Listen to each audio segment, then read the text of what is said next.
उदालगुरि आरो बाक्सा जिल्लानि बगामाति पिकनिक स्पटआव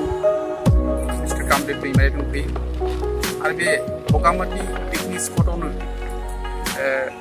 राज्य सभानि एमपि मानगोनां बिस्वजित दैमारि बिथाङा बेखेवना गालांनाय बाथौ गोथार थानसालियाव जों दङ आरो बे बाथौ गोथार थानसालिनि गासैबो नुथायखौ नोंथांमोन गासैबो नायगिरि नोंथांमोनखौ जोङो दिन्थिफुंनो दिनै बे समाव बगामाति आरो उदालगुरि जिल्ला आरो बाक्सा जिल्लानि गेजेराव थानाय जा मोनसे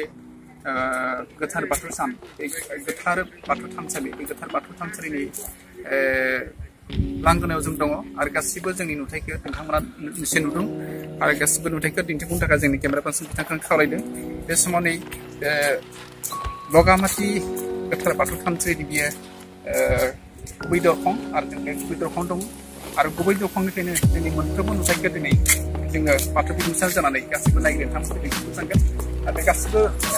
जोंनि नुथायखौ नोंथांमोना जोंनि बाथौ बिमुसानि गेजेरजों स्क्रिनाव नुदों आरो दिनै जों बे बगामातिनि गोथार जिथु बाथौ थानसालि दासान्दि बे बाथौ थानसालिया मा हालोदाव दं गासैबो हालोदखौ नोंथांमोनखौ जोङो दिन्थिफुंनो थाखाय बे समाव जों बाथौ बिमुसा जानानै बाक्सा जिल्ला आरो उदालगुरि जिल्लानि सिमनाव थानाय बे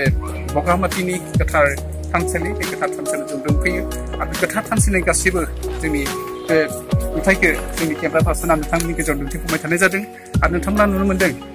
थांनाय सानसे सिगाङाव राज्य सभानि खांगत मानगोनां बिस्वजित दैमारिया बे गोथार थानसालिखौ बेखेवना गालांदोंमोन आरो बे गोथार थानसालि बेखेवना गालांनाय थानसालिया मा महराव दङ मा अबस्थायाव दं गासैबो नुथायखौ जों दिनै दिन्थिफुंनो थाखाय बा नुनो थाखाय जोङो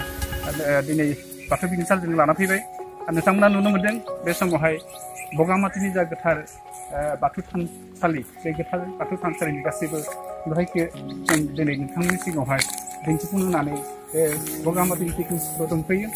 आरो बे गासैबो बगामातिनि जा गोथार बाथौ थानसालि बे गोथार बाथौ थानसालिनि गुबै जा आर'जसालि बे आर'जसालियाव जों दा हाबबाय बे आर'जसालिनि नुथायखौ नोंथांमोना नुदों आर'जसालिनि खाथियावनो जों बिखेखे जा सिजौ गुदि बे सिजौ गुदिनि गुबै बावथायनिसिम जों फैगासिनो दङ दा बे बावथायनि गासैबो महरखौ नोंथांमोना नुदों आरो दिनै बे बगामातिनि गोथार बाथौ थानसालियावहाय नोंथांमोना नुदों जे बे जाबायदि मोनसे समायना रमायना मिथिंगाजों गोरोबफ्लेनाय बेबायदि बाथौ थानसालि सिजौ गायनानै सिजौ बिथा महरनि होनानै जाबायदि मोनसे जोबोद समायना महर होनानै जोंनि बे बाथौ थानसालि बिथां बिस्वजित दैमारि बेखेवना गालांदोंमोन गासैबो नुथायखौ नोंथांमोना नुनो मोन्दों बे समाव बे गोथार बाथौ थानसालिया मा महराव दं मा अबस्थायाव दं बेखौ नोंथांमोना नुनो हाबाय आरो जोङो बे जायगायाव फैनानै मोनसे खोथाखौ मोनदांनो हादों जुदिअबा बे गोथार बाथौ थानसालियावहाय दौरि दौसि गैयाब्लाबो नाथाय बिनि जा रैखाथि जा मोनसे महर बेखौ जोबोद समायना महराव मोनसे रैखाथिनि गेजेरजों बेंना होनायनि थाखाय बे गोथार थानसालिनि जिथु महर जोबोद समायना रमायना जाना दं दा मोनसे दुखु बाथ्राखौ जों मोनदांनो हाबाय जिहेतुके बे सिजौ गुदि आरो आर'जसालिया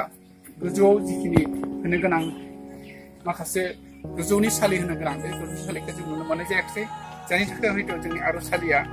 जोंनि आर'ज बा सिबियारि बिथांमोना फैनानै गोनां समाव हयथ' आर'ज लानायाव उसुबिदा नुजाखादों आरो आर'ज लानायखौ जुदि गोजौनि सालिखौ होनाय मोनब्ला हयथ' जों गासैबो गोजाननिफ्राय फैनाय सिबियारि बिथांमोना जोबोद गोसो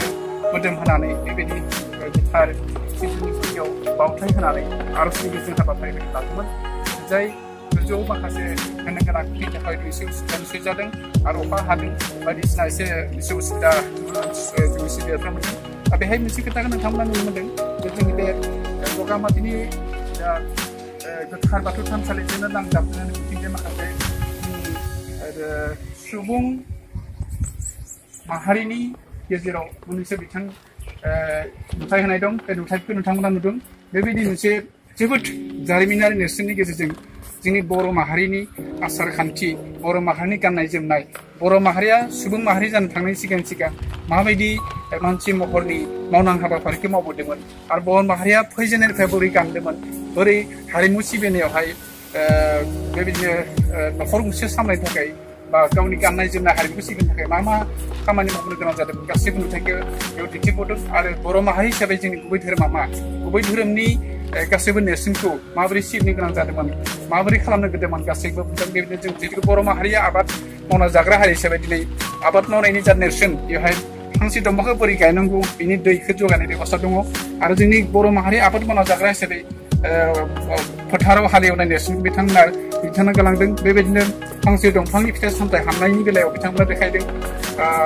गासैबो नुथायखौ जोंनि धोरोमनि आसार खान्थिजों सिजौ गुदियाव बावथाय होनानै बोरै सिबिनांगौ बिनि माखासे मोनसे बोराइनि बावथायनि गेजेरजों बे महरखौ दिन्थिफुंनाय जादों बेबायदिनो सिजौ गुदिनि गोथार महरखौबो बेवहाय दिन्थिफुंनाय जादों बिथांमोना नुदों बेबायदि बाथौ मन्दपनि जिथु बाथौ मन्दप होनानै बेबायदि मोनसे आबुं बाथौ मेर दुंनानै धोरोम सिबिनाय खान्थिखौ दिन्थिदों मोनसेसिं बोरिया धोरोमनि आसार खान्थिखौ सुबुं माहारिनि बोरै फोसावदोंमोन बेनि माखासे नेरसोनखौ बिथाङा फोसावदों धोरोमनि आसार खान्थि फोसावदों बिथांमोना गासैबो नुथायखौ नुदों लोगोसेनो बेयाव मोनसे खोथाखौ नोंथांमोननि सिगाङाव जों आरो बुंनो सानदों जिहेतुके बे रायजो सभानि खांखर बिस्वजित दैमारिया आरो मोनसे जोबोद बाख्नायथाव मोनसे हाबाफारि लादोंमोन बे बाथौ गोथार थानसालिनि लोगोसेनो जिहेतुके बेवहाय नोंथांमोना नुदों गोजौहाय सिगाङाव नुदों बेवहाय मोनसेसिं बोराइनि मोनसे सावगारि माने समायना मोनसे महर होनानै मोनसेसिं बोराइनि बेयाव सावगारि बेरखांनाय नुदों आरो नोंथांमोना नुदों स्क्रिनाव आरो गासैबो नुथायखौ जोंनि केमेरा पार्सनाव दिन्थिफुंनाय जादों नोंथांमोना नायना लादो आरो बेबायदि बाक्सा आरो उदालगुरि जिल्लानि सिमाव थानाय बे बगामाथि बेबायदि गोथार बाथौ थानसालियाव बेबायदि जोबोद समायना रमायना महर होनानै बेबायदि मोनसे मिथिंगायारि महरनि गेजेराव दिनै बगामाथिनि जा बाथौ गोथार थानसालि जोबोद मोनसे समायना महर बेरखांबाय थादों नाथाय दुखुनांथाव बाथ्रा बेनो जुदिबा बेवहाय दौरि दौसि बा सिबियारि सानफ्रोमबो नुनायमोनब्ला गोबां जोंनि बर' हारिनि धोरोम सिबियारि बिथांमोना गोजान फैनायनिफ्राय सिबिनायनि बेबस्था मोनगौमोन आरो बेबायदिनो सिबिनायनि गेजेरजों जोंनि आसार खान्थि हारिमु बेरखांगौमोन नाथाय बेखौ जों दिनै जोंनि गासैबो बाथौ बिमुसानि गेजेरजों जोंनि बर' माहारिनि गासैबो धोरोम सिबियारि दैदेनगिरि बिथांमोनखौ जों खावलायनो सायगोरदों बाथौ बिमुसा जानानै जाहाथे बेनि बेबस्थाखौ खम समनि गेजेरजों बे बेबस्थानि गेजेरजों जाहाथे जोंनि बावनायनि बेबस्थानि थाखाय जोंनि दौरि दौसिखौ जुदि बेबस्था खालामना होनो थाखाय जोङो बाथौ बिमुसा जानानै जों गासैबो रायजो राजा दैदेनगिरिखौ खावलायनो जाबाय जायखिजादोला बे समाव जिहेतुके जोङो नोंथांमोननि गासैबो नुथायखौ दिन्थिनाय जाबाय आरो फैगौ समाव जोङो जोंनि बाथौ बिमुसानि गेजेरजों बे बाक्सा जिल्ला उदालगुरि जिल्लानि पिकनिक स्पटआव थानाय जिथु बाथौ गोथार थानसालिनि महरखौ नोंथांमोननो दिन्थिनो हाबाय आरो माबाफोर बुंनो गोनां थायोबा नोंथांमोननि समाव सानसे समाव फैनानै जों गासैबो नुथायखौ नोंथांमोननो दिन्थिफुंनानै दिनै फोजोबनाय थाबाय गोजोन्थों।